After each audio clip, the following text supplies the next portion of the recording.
Mark Rutte va poursuivre sur la voie de l'Europe. Le jeune Premier ministre néerlandais a réussi à se maintenir au pouvoir avec un programme largement tourné vers Bruxelles, alors que la grogne et le sentiment anti-européen ne cessent de croître aux Pays-Bas depuis le début de la crise. Pari réussi donc, il fallait à la fois durcir le ton vis-à-vis de l'Union, tout en prouvant aux Néerlandais que leur intérêt en dépend.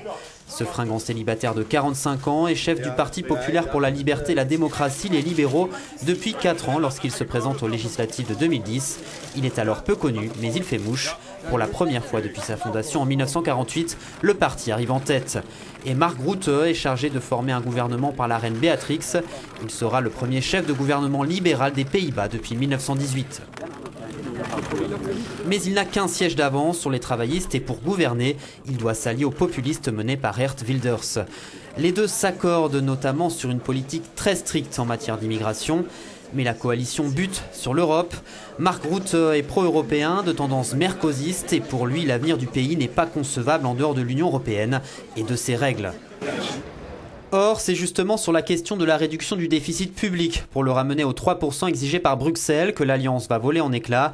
Le leader populiste anti-européen et anti-euro est pour sa part loin d'accepter les diktats de Bruxelles.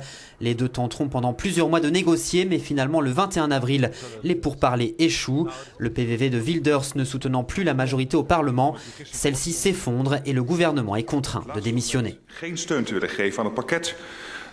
Le refus de l'extrême droite néerlandaise de se soumettre à la rigueur budgétaire imposée par Bruxelles est donc à l'origine de ces élections anticipées.